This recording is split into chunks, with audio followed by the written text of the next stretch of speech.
Well, good morning. Thank you for joining us today. It's a real pleasure to have you here, have you in our audience. And I don't know if you know this, but uh, Mother's Day is usually the highest attendance day of the entire year as far as people going to church. And you know why that is? Mom wants you to go to church. So it's a good thing that you're here today. And whether your mom's with you or your mom has already passed or whatever your situation is, most moms want you to be in church because they want the best for their children. And they're hoping the best for you uh, and for your life. You know, moms have taught us a lot of things in life and helped us in many ways. Moms taught us about foresight. Um, they told us to make sure you have on clean underwear in case you're in an accident. Exactly right. Yeah. So, I mean, that's an important piece of information that moms have passed on to us. That you would know that. Moms have taught us a lot of other things as well. They taught us about irony. Moms taught us, you keep crying, I'll give you what?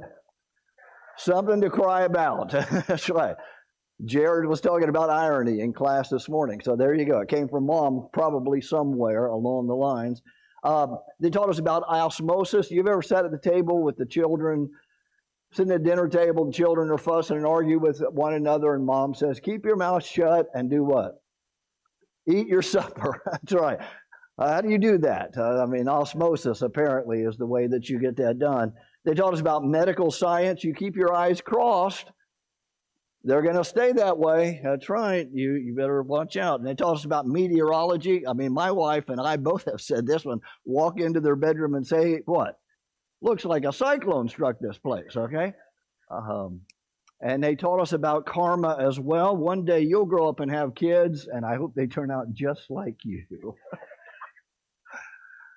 But moms are a special treat and a special treasure. God honors mothers. And God tells men to honor their wives and their mothers, and it's in the Bible several places, several times, Old and New Testament, of how mothers should be revered. I'm one of the fortunate ones. My mother was a very good person, and I never ever questioned for a moment her love for me, her care, her provisions for me, her protection as best she could. My two brothers, my younger sister, all of them would agree that it never ever crossed our mind. And yet my mom was, her picture was never on the cover of a magazine. She didn't pull down a six-figure income. People didn't come to my mom and ask for counsel or advice as to what they should do with their life or how they should continue and do things. But my mother was a person who I never questioned, never doubted her love for me and for our family. So I've been a very fortunate one. Some don't have that and haven't had that in their life. I'm also fortunate that I married a woman who's a wonderful mother to our three children and to our in-laws that they married and to our 8 grandchildren. They've never questioned for a moment whether Melissa loves them or cares for them or supports them in any way. They know that she would. And yet some people don't have that as well. So I hope that this isn't a difficult day for you.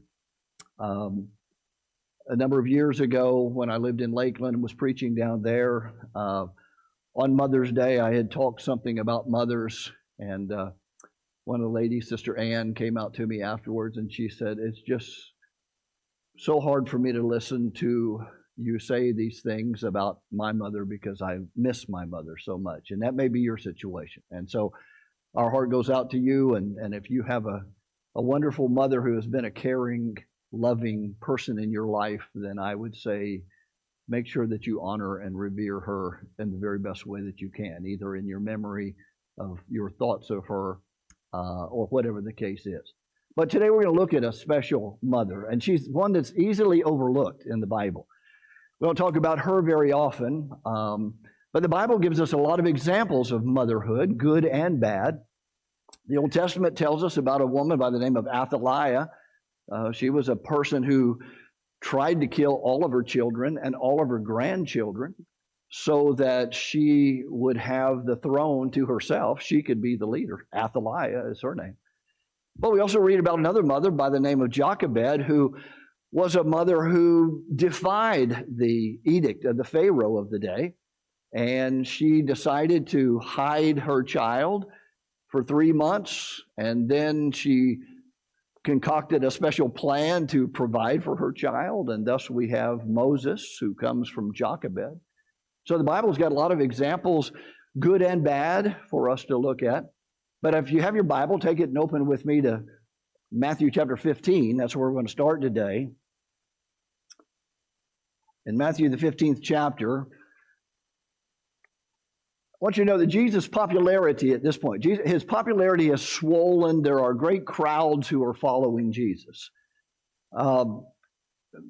He is attracting a lot of interest because of the miracles he's performed, because of the pure life that he has lived, and because of the teachings that he has given. And so people begin to throng and follow Jesus. And there is this huge swollen crowd. Day by day, day after day, day after day, Jesus is dealing with this over and over and over again. And so finally, when we get to Matthew chapter 15, Jesus is looking for a respite. He is looking for just a chance to possibly get away for a little bit. And it says in Mark's account of the same thing, chapter 7 and verse 24, he went into a house. So he's trying to stay away from the crowd. He's trying to have a few moments for himself that he can, I guess, regather thoughts, just like all of us get tired. And he was tired from the day-to-day pressing activities. So in Matthew chapter 15, if you drop down to verse 21, it says, Jesus went from there and he departed to the region of Tyre and Sidon. So because of this popularity of Jesus being so much, he travels northward and he goes up to the area that the Bible calls Phoenicia. It is what we would know as Lebanon today. He goes up to Lebanon, and he is going to be up there.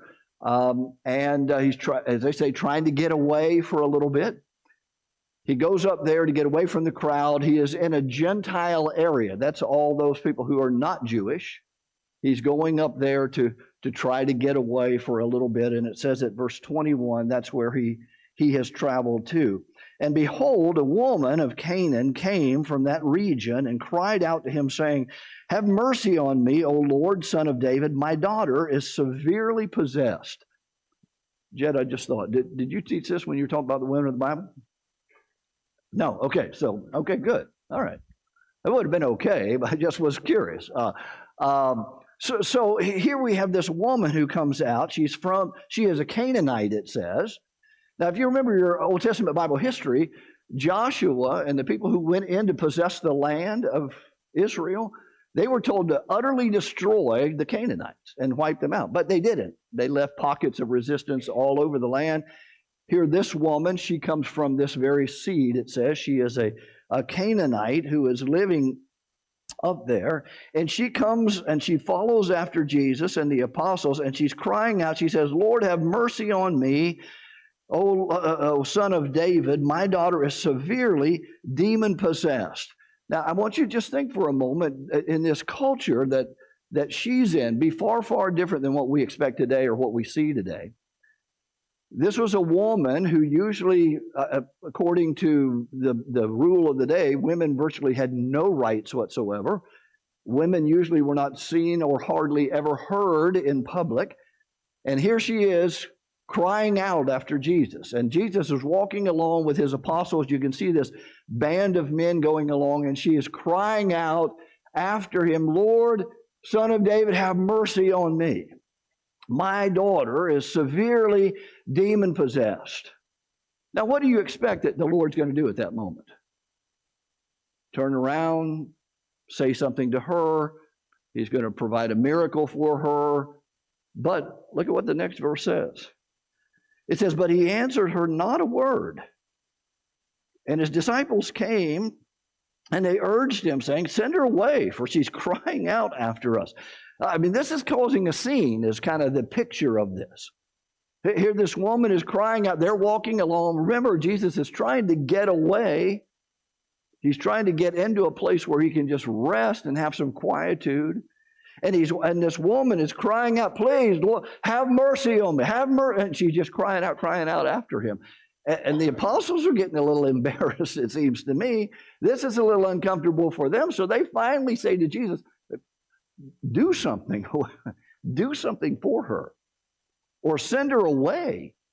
I mean, this is creating quite a stir as she's going along. But Jesus, I mean, this is so uncharacteristic, isn't it? It's not what you expect that Jesus, every other time we see a supplicant come to Jesus, he treats them kindly, he treats them with compassion, he addresses them, he deals with what their situation is. And yet this woman is crying out after him, and it's like he just ignores her. That's not what I would have expected to read. And she's crying out after him, verse 24, but he answered finally, after they urged him to send her away, he answered her not a word, verse 23. The disciples urged him to send her away, verse 23. Verse 24, but he answered finally and said, I was not sent except to the lost sheep of the house of Israel. Parenthetically, Jesus says, it's not my job. That's what he tells her. I mean, that I find startling. That's not exactly what I would expect it to be. Now, I know some are feeling a little uncomfortable, like, oh, you shouldn't be talking about Jesus this way. I'm just reading the text. Jesus seemingly ignores her, and then finally he turns to her and he essentially says, that's not my job. I was sent only to the house of Israel. You see, Jesus' purpose when he came and who he would talk to were the Jews. That's who he was dealing with. And Jesus said, that's what it's all about. And so he, in essence, is telling the woman no. And so it says, then she came and she worshiped him, saying, Lord, help me. Now, we have to take Mark's account into this. Mark chapter 7, he gives us the same account, and it tells us that Jesus has now gone into a house. He's gone into a house, and now she comes into the house where Jesus is, throws herself at his feet, and she cries out again, Lord, have mercy on me. Now, I just want you to think about what that would take, what kind of person it would take to do that. We're going to look at it in a moment, but just how this was. And she comes in him, she enters the house, breaks through, as it were, the entourage around Jesus, comes to him, falls down at his feet, and worships him. Again, put yourself in the culture of the day, how out of the box that would be to think that somebody would do like this, especially a woman coming in that doesn't intimate it's her house at all. She just came into the house where Jesus was, throws herself down at his feet, begins to worship him, and says, Lord, help me. And then listen to Jesus' response. Jesus said, it's not good to take the children's bread and throw it to the little dogs. Wow, that's pretty harsh. If you read between the lines, what is he saying that she is? A little dog. She's a dog. Now that's the very verbiage that the Jews would use of the Gentile people. That they're just dogs. They're not worth much. They're not worth. And Jesus says to her, accommodatively, even using their terminology, as it were, and he says, it's not fit, it's not good, it's not right to take the children's bread and throw it to the little dogs. Now, there's a principle of truth here that humans are more important than animals, and that's what he's saying here. You take care of the humans, you take care of the children before you feed the dogs. But his point is, again, to go back to what he said, I was sent only to the house of Israel. And so this is not what I've come to do. This is not my job, as it were. Now, what would most people do at this point? He ignores her at first. He rebuffs her secondly and says it's not his job. Now this time he says it's not right to give the food to the little dogs. She said unto him, true, Lord. Yet even the little dogs eat the crumbs which fall from the master's table. She said, in essence, maybe I could get a little something. Yes, I'm not denying what you're saying, Lord, but maybe I could just have a few crumbs. That you could just do a little something for me is kind of the picture here. And this is one of a couple of occasions that Jesus does this. It says, verse 28, Jesus answered her and said, "Oh, woman, great is your faith."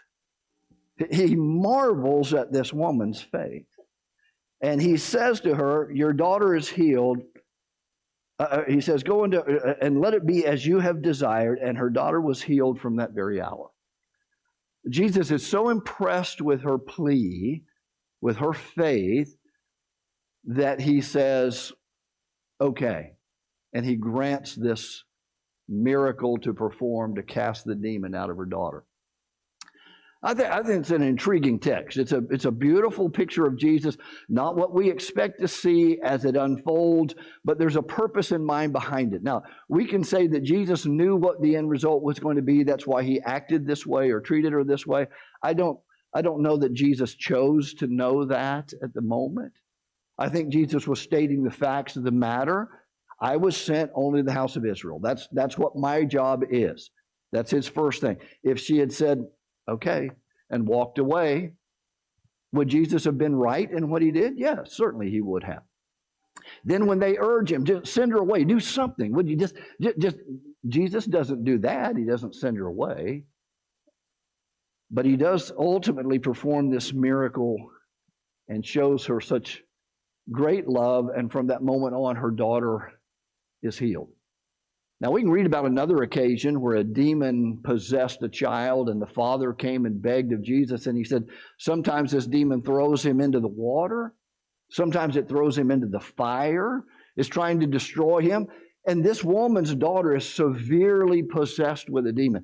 I picture something along that line. This mother is desperate for her child, and she's willing to do whatever she can to help her child.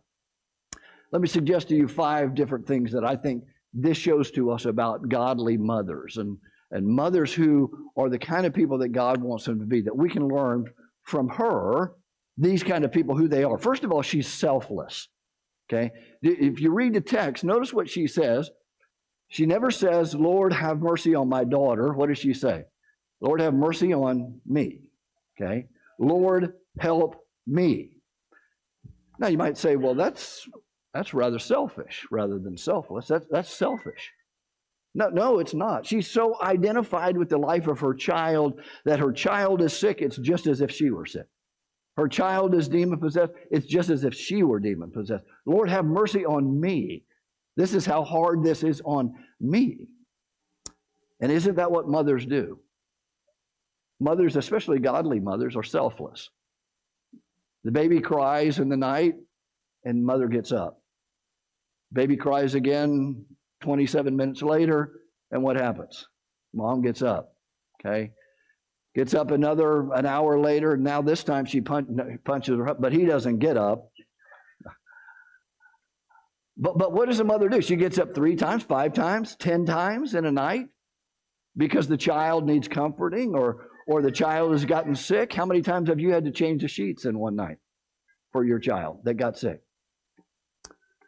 And does the mother just say, okay, that's it, I'm done. I've gone 3 times, that's over? Yes, there are some. But a good mother doesn't do that. She's selfless.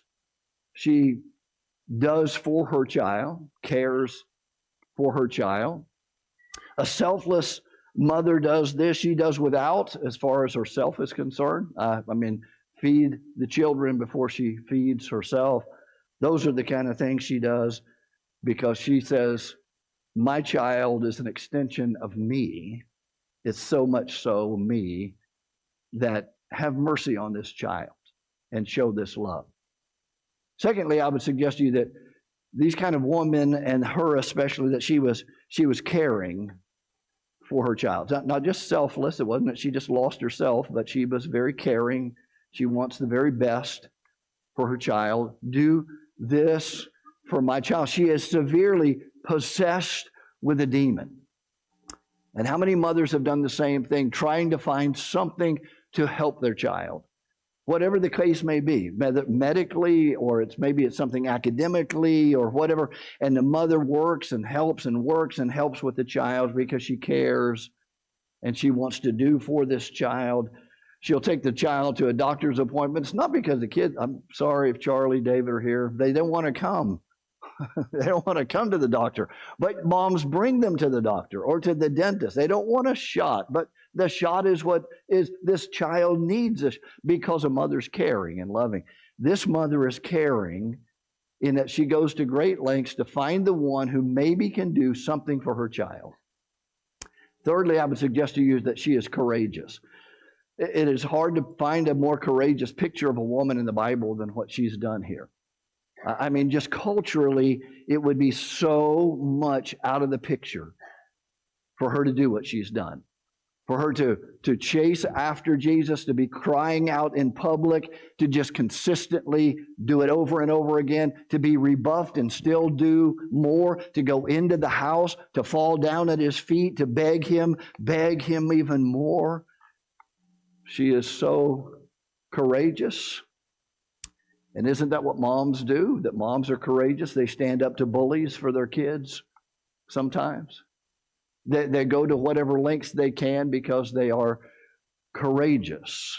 And their child is that special, that important, that one that they have to provide and take care of.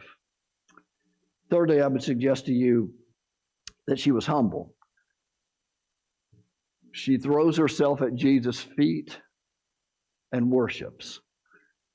She also is so humble that when Jesus says to her, it's not fit to feed the little dogs before the children, for her to accept that and say, yes, but even the little dogs get some crumbs that fall from the table. That's humility. And moms so often don't look for the limelight. They want their children in the limelight. They want their children to be the one that gets honored, to be respected, to be shown some kind of deference in some way. And I think she sets a great example for us of that. The fifth and final thing I'd suggest to you is she was persistent. She would not give up. She would do whatever it took, whatever she could to get what her child needed. And isn't that what a good and godly mother does? To show persistence, that she just keeps pushing and pushing and pushing to do what needs to be done for whatever is best for her child. It says she broke through when she went into the house. Let me read one other passage for you. It's in Luke chapter 18. It goes right along with this. Luke chapter 18, beginning in verse 1. Jesus then told him a parable. This is something entirely different, so don't confuse them. I just want you to see the principle here. Jesus spoke to them a parable that men ought always to pray and not lose heart, saying, there was a certain city, a judge, who did not fear God nor regard man. And now there was also a widow in that city, and she came to him saying, avenge me of my adversary. And he would not for a while. But afterward he said within himself, though I do not fear God nor regard man, yet because this widow troubles me, I will avenge her, lest by her continual coming she wearies me. And the Lord said unto her, hear what the unjust judge said. And shall God not avenge his own elect, who cry out to him day and night, though he bears along with them? I tell you that he will avenge them speedily. Nevertheless, when the Son of Man comes, will he really find faith on the earth? Persistence. Persistence in prayer is what this parable is about. Persistence in caring for her child, her daughter, is what this Phoenician lady was so pressing to do for her child. Persistence in prayer is what this parable says. So let me ask you, have you prayed about something for a while and just given up on it and said, well, I guess that's not going to happen. It's not going to work out. We probably all have at one time or another. And what Jesus is telling us here in this parable is to be persistent, to press on, to give up, to just continually give into it, to do what we need to do in that situation. And this mother does that. She had plenty of opportunities to turn away and walk away. But she persisted because she wanted this for her child. This is what her child needed, and this is what she could do. And so she pressed and pressed and pressed. Let me suggest to you this passage in Proverbs chapter 31 as we close. Her children rise up and call her blessed. Her husband also, and he praises her, saying, many daughters have done well, but you excel them all.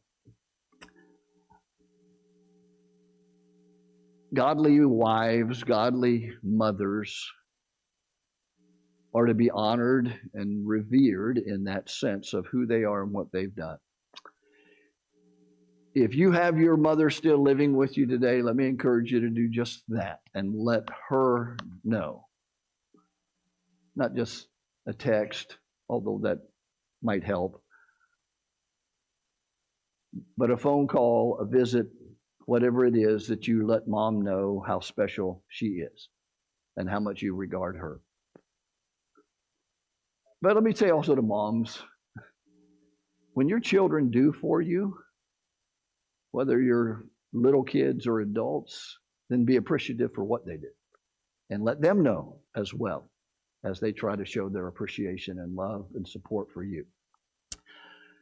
Now, I hope I didn't make that hard on anybody today, thinking about their mother. But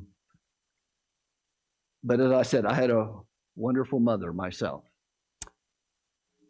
But more than anything else, and Jared said this well when he was up here with the Lord's Supper, what we're here for is to honor Jesus. Jesus honored women, wives, mothers. But if you want to honor the Lord more than anything else that you could do, or you wanted to honor your mother more than anything else you could do, most moms want what's best for their children. And I want to tell you that the best thing you can do is to become a child of God, to become a Christian. It's the amazing thing about it is none of us deserve it, but God has provided a way where we can be saved. And we can be justified, as Jared talked about. We can have all of our sins, every one of them, washed away. And if you're not a Christian, it would be a wonderful thing for you to do today, to put your life in God's hands and to be baptized for the forgiveness of all of your sins, to come up out of the watery grave of baptism as a brand new person. And if we could help you to do that today, it'd be an honor for us. It'd be a thrill. And I'll tell you what, all of heaven will stop and watch and erupt in cheers when you come up out of that watery grave. Or if we could pray for you, you need to come back and ask for the prayers of the saints here. Let us know while together we're standing and we sing this song.